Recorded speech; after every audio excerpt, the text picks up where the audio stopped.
Bonjour à vous parents ou à toi qui a plus de 14 ans et qui a entendu parler d'un plan de service, communément appelé PSI. On vous propose peut-être un plan de service et vous vous posez des questions à savoir ce que c'est et si cela répondra à vos besoins. Cette capsule vidéo tentera de répondre à certains de vos questionnements. Le plan de service vise la planification et la coordination des services que reçoit une personne. La démarche doit répondre à vos besoins. C'est un moyen pour travailler sur des objectifs communs, d'organiser les services alloués ou les besoins non comblés par un engagement signé par vous et par les différents intervenants.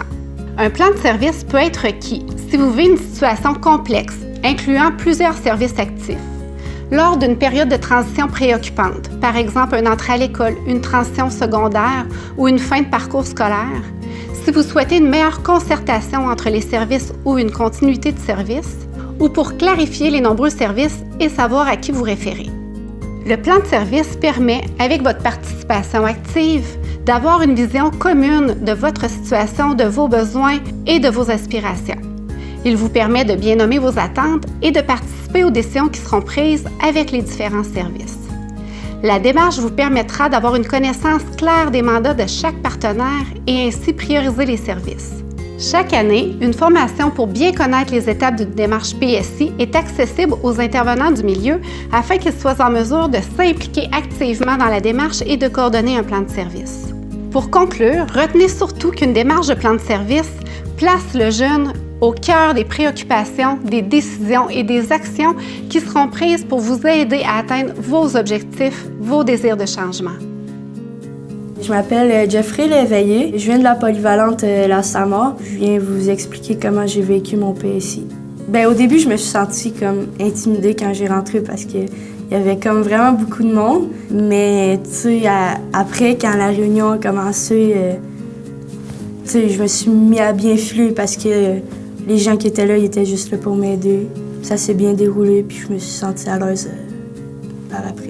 Moi, je pense qu'un PSI, ça peut vraiment aider la personne parce que, comme ça, tous les intervenants vont avoir leur rôle pour l'aider. C'est sûr, si le jeune en question est ouvert d'esprit, ça peut encore plus l'aider. Moi, dans mon cas, ça m'a vraiment aidé à me trouver puis à savoir qui que je suis aujourd'hui. Fait que c'est sûr, si j'aurais un de mes amis qui me le demanderait, j'y conseillerais tout de suite que oui parce que moi, ça m'a retrouvée puis c'est ça.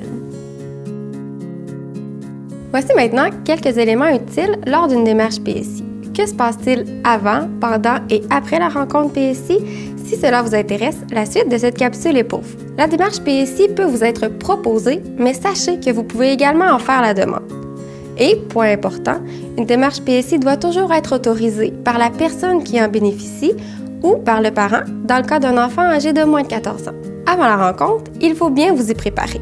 Pour ce faire, vous devez identifier vos besoins prioritaires, les changements désirés à votre situation actuelle, vos forces et également les interventions qui ont déjà été tentées pour remédier à la situation. Pour vous y préparer, un intervenant peut vous rencontrer et vous aider. Cette réflexion est importante parce qu'elle permettra que la suite de la démarche réponde bien à vos besoins. Les différents intervenants vous offrant des services vont prévoir une rencontre préalable au PSI en votre absence.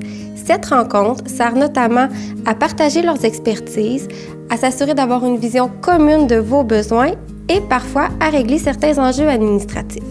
Également, tout au long de la démarche PSI, mais principalement lors de la rencontre PSI, sachez que vous pouvez être accompagné par la personne de votre choix. Dès le début de la rencontre PSI, vous serez invité à nommer vos besoins, vos attentes et votre niveau d'implication possible. Tout au long de la rencontre, vous participerez activement aux discussions et aux décisions qui seront prises. N'oubliez pas, vous, votre enfant et votre famille êtes au cœur des préoccupations. Au terme de la rencontre, tous les intervenants assis autour de la table et vous-même prendront des engagements en lien avec les services à vous offrir.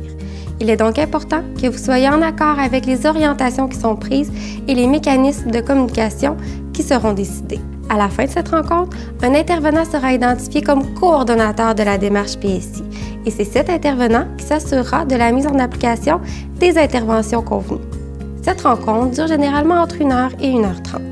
Après cette rencontre, le plan de service demeure votre propriété.